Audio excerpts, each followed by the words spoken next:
Summary. It was one of those afternoons that stayed with me far longer than I ever expected. A simple conversation at the office turned into a moment of clarity I didn't know I needed, all thanks to a visit I never saw coming. Don't forget to like the video, share your thoughts or story in the comments, and subscribe to stay updated with our latest stories. Now, before I begin, tell me where you are watching from. I'd love to know which cities and towns are joining me for this memory that stayed with me for years. I still remember the way the sun slanted through the blinds in my office that day, cutting the room into warm stripes that stretched across the floor. It was a slow Thursday, one of those afternoons when the clock seemed to move at its own lazy pace. I had been working for the company for almost 20 years, long enough to know every hum, every draft, every sound the old building made when it settled. And at 49, I liked to think not much surprised me anymore. I was sorting through invoices when I heard a light knock on the doorframe. Not the brisk, hurried tap of my boss, but a softer rhythm, almost careful. When I looked up, I saw his son, Daniel, standing there with a friendly but uncertain smile. He was in his early 30s, someone I'd only seen briefly at holiday gatherings or company picnics. He always carried himself with a quiet calm that made him seem a little older than he was. He said he was stopping by to drop off some documents for his father, but from the way he lingered, shifting his weight slightly as though deciding whether to stay or go, I sensed there was more on his mind. I invited him in, motioning toward the extra chair by my desk. He hesitated for a second before sitting, as though he didn't want to intrude. The office felt different with him in it. Not tense, just full somehow. The ticking of the small clock on the shelf grew louder, the scent of the fresh pot of coffee drifted between us, and the soft hum of the air vent seemed to frame the quiet space we now shared. He started talking about his father's workload, then about the company, then about how he'd been feeling a little lost lately, unsure where he fit into the family business. His words came out slowly, carefully chosen, as though he wasn't used to speaking openly. I listened, surprised he trusted me with thoughts he said he hadn't voiced to anyone else. There was something sincere, almost vulnerable, in the way he spoke that made me sit up a little straighter. I found myself leaning forward, not to close the distance but to show him I was truly there with him. I told him about the early years of my career, about moments when I questioned my own direction, about the times when I felt overshadowed or uncertain. As we talked, the sun shifted again, flooding the office with a softer, deeper glow. Dust floated lazily in the light, and for a moment, the whole room felt suspended in time. He laughed once, just a small, breathy laugh, but it softened his shoulders and eased the tension in his voice. I realized then how rarely I'd seen him relax. He had always seemed composed, polite, almost reserved. But now, sitting across from me with his hands loosely clasped, he seemed more real, more human, more present. Our conversation drifted naturally, without effort. We discovered we shared a love for old jazz records, quiet morning walks, and small-town diners with chipped mugs and handwritten menus. They were simple things, but the way his eyes warmed as he talked made them feel meaningful. And for reasons I couldn't fully explain, I felt seen in a way I hadn't felt in years. I remember thinking that it was strange how life sometimes brings unexpected moments to your door, moments that arrive quietly, asking for nothing, yet leaving a lasting mark. When he finally stood to leave, the room felt a little emptier, though neither of us had spoken about anything dramatic or life-changing. Nothing grand had happened, and yet something had shifted in the quiet space between us. As I watched him walk down the hallway, I realized this afternoon would linger with me. I didn't know exactly why yet, but I sensed it was the beginning of a memory that would stay with me for a long time. The following week, I was still thinking about Daniel. It wasn't that I expected to see him again so soon, but I couldn't shake the feeling that our conversation had meant more than just an idle chat. Maybe it was because it was so different from the usual small talk I was used to. Most of my interactions at the office were routine, transactional. You meet someone, you exchange pleasantries, and you move on. But with Daniel, it felt like there was more happening in that quiet space between words, an unspoken understanding that I couldn't quite put my finger on. I was sitting at my desk, organizing a few reports, when I heard that familiar knock on the doorframe again. This time, I didn't even need to look up to know it was him. There was something in the way the air shifted when he walked in, something I had come to recognize after the last time. "Do you mind if I sit down again?" Daniel asked, his voice more open this time, less uncertain. I smiled and gestured toward the chair. "Of course, Daniel. What's on your mind today?" He seemed a little more comfortable this time, a little less guarded. He set a manila folder on the desk between us, but his eyes were still carrying that quiet weight. I could tell he was working through something, the same way he had been the week before. It was like he wanted to say something, but was still figuring out how to put it into words. "I don't know why I keep coming back," he admitted, leaning back in the chair slightly. "Maybe I'm just looking for someone who gets it. I don't talk to many people about this stuff. I'm not even sure why I opened up to you last time." I paused, letting the question hang in the air for a moment. "It's all right. I think sometimes people need to talk to someone who's a little outside their usual circle," I said, my voice steady, though I could feel a slight tension in my chest. "You're not the only one who's ever needed that."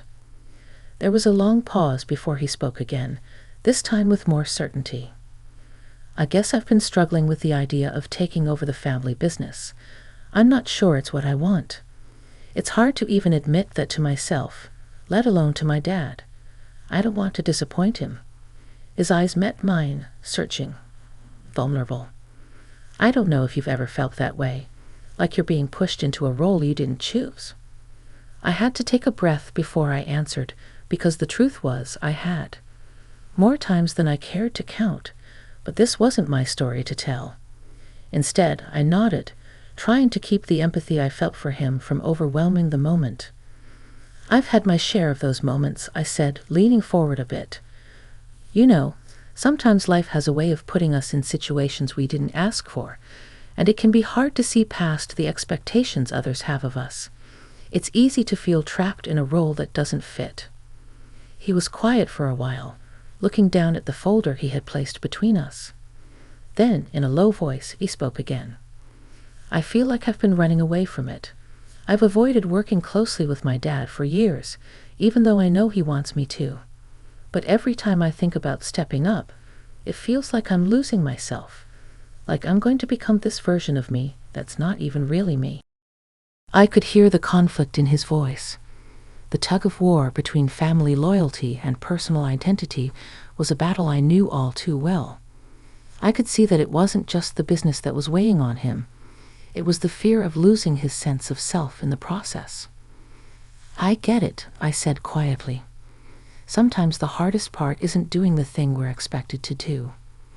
It's finding a way to do it while still holding on to who we are." He looked at me, eyes a little wider this time, as if he was seeing me in a new light. There was something in his expression that made me realize just how much this conversation was meaning to him. It wasn't just about business or family anymore. It was about identity, his identity, and the space he was trying to carve out for himself. We didn't say much more after that. Instead, we sat there in a comfortable silence, the kind of silence that wasn't awkward, but filled with understanding. In that moment, it felt as though we had crossed some invisible bridge between us. He wasn't just Daniel, the boss's son, anymore. He was a person trying to figure things out, just like anyone else. When he stood to leave, he paused at the door. "Thanks," he said, his voice soft. "You don't know how much it helps to talk to someone who actually listens." I nodded, a warm feeling spreading through me. "Anytime, Daniel. Anytime." And as I watched him leave again, I couldn't help but feel a sense of pride. Not for myself, but for him, for the courage it must have taken to speak his truth, to open up when he had every reason to keep it inside. I realized, as he disappeared down the hall, that maybe that's what life was all about, finding those rare moments when we can truly connect with another person, when we can help each other grow, even without realizing it at first. That afternoon, something changed in me too. It was as if, by sharing a piece of myself with Daniel, I had rediscovered something important in my own life. Not just about work or family, but about what it means to be truly seen and heard. It had been a few weeks since Daniel had stopped by that second time, and I had almost convinced myself that maybe he wouldn't be back again. Not that I minded, really. It wasn't as though we had made some grand connection or promised to continue these deep conversations. Still, a part of me found myself wondering if he was doing all right, or if he had made any decisions about his future. One afternoon, I was in the middle of wrapping up a report when I saw him again, standing in the doorway. He looked a little different this time, not just physically, but there was something new in his demeanor. He wasn't as hesitant as before. He wasn't shifting his weight from foot to foot, unsure whether to stay or leave. He was standing tall, almost as if he had made a decision, or was on the verge of it. "Do you have a minute?" he asked, his voice steadier than I'd heard it before. "Of course," I said, motioning to the chair. "Come in, Daniel. What's going on?" He closed the door behind him and settled into the chair across from me. For a moment, he didn't say anything, and I could feel the weight of whatever was on his mind pressing against the space between us. "I've been thinking a lot," he finally said, his voice lower than usual. "About what we talked about before. About what I'm supposed to do. I think I've been running from it for so long, but I'm starting to realize that running away isn't really solving anything." I waited, letting the words hang in the air between us for a moment. I didn't want to interrupt, not yet. There was something different in the way he spoke this time. Less doubt, more resolve. He was no longer searching for validation. It seemed like he was in the process of understanding something for himself. "I talked to my dad," Daniel continued. "I told him I wasn't ready to take over the company, not the way he wants me to, at least. I think he was a little shocked at first, but he didn't get mad. He actually listened. It felt like for the first time, I wasn't just his son, I was someone with my own thoughts. It's funny how one conversation can change everything." I could feel my heart swell at the simplicity of his words. It wasn't about making the perfect choice or finding the perfect solution. It was about being honest with himself, about taking a step toward understanding who he truly was without the pressure of living up to someone else's expectations. "I'm proud of you," I said, my voice soft. "That can't have been easy, but it sounds like it was exactly what you needed." Daniel nodded, his eyes meeting mine. "It wasn't easy, but it felt right. I guess that's the thing, right? It's not about doing what's expected. It's about figuring out what you need." There was a pause then, a quiet space where our thoughts seemed to settle in the air.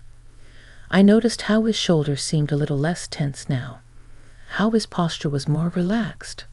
Something had shifted in him, and for the first time since I'd known him, he seemed at peace with himself. It wasn't a peace that had come easily, but a peace that was hard-earned. "You know," he said, almost as an afterthought, "I've been thinking about what you said last time, about doing things while still holding on to who you are.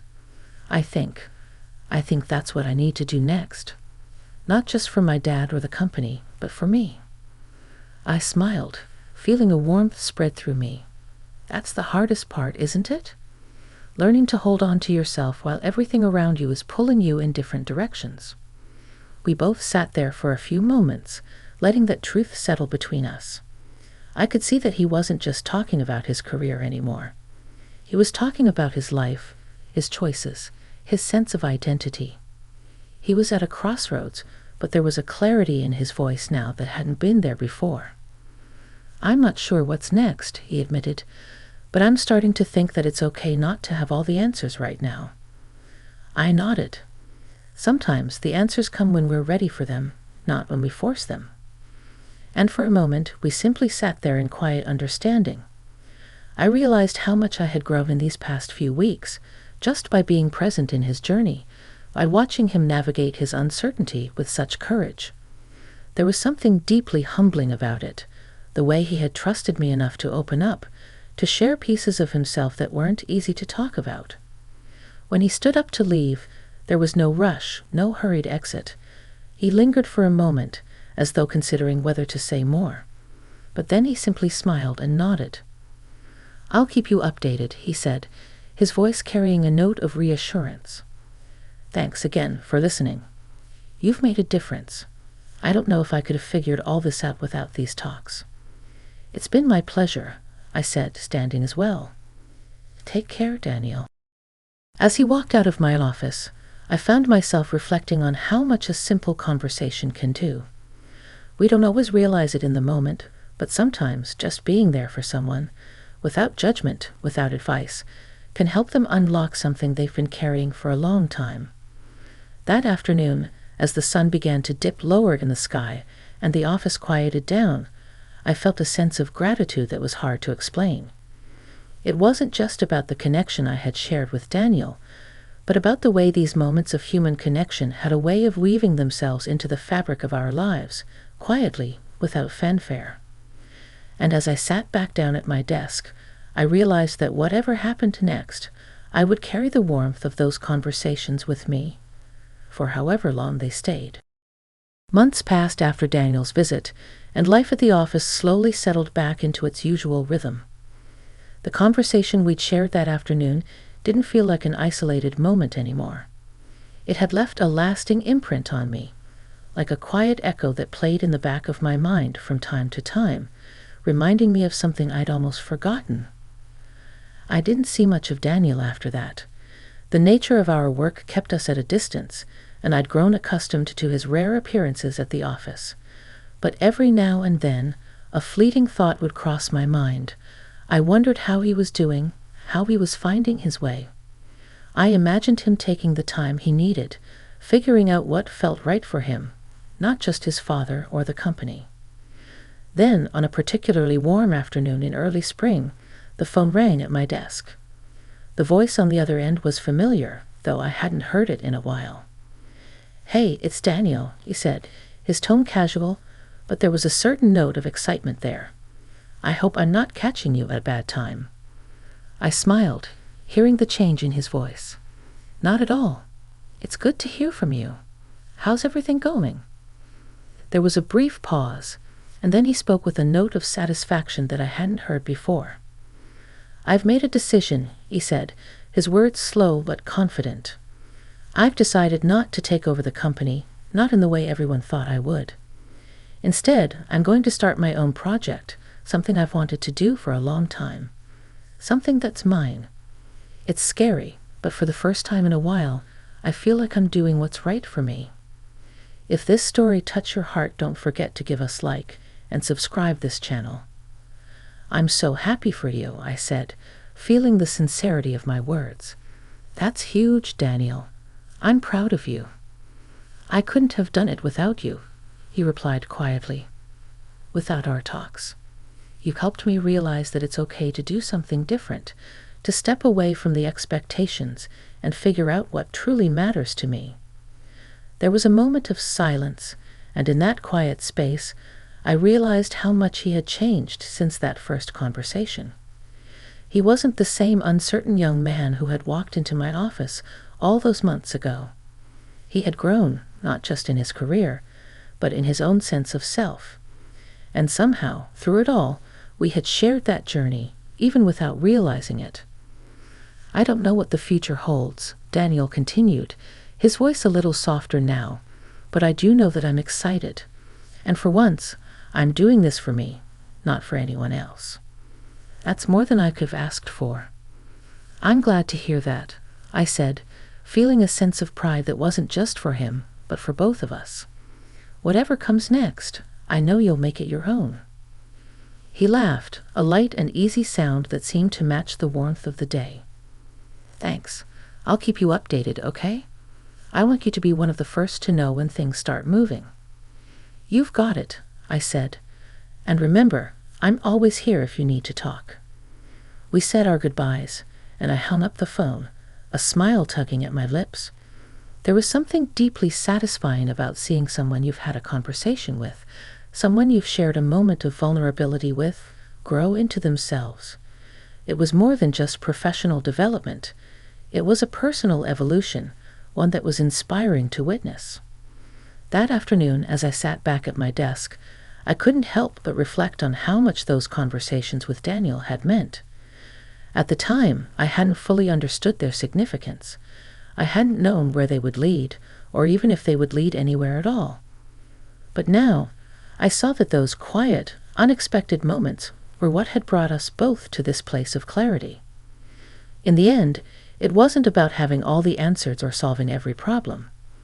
It was about creating a space for connection, where we could both be vulnerable and real with each other.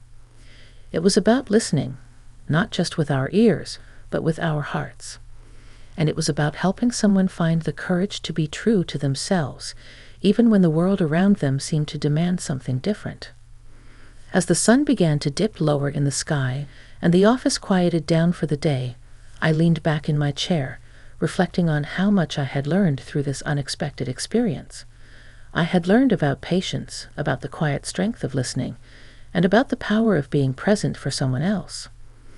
And as I left the office that evening, the cool spring air on my face, I realized something important. Sometimes the most meaningful moments in life come from the unlikeliest of places, the unexpected conversations, the quiet connections, the small moments of understanding that stay with you long after they've passed. Those were the moments that shaped us, that defined us. And for me, that afternoon with Daniel would always be one of those moments.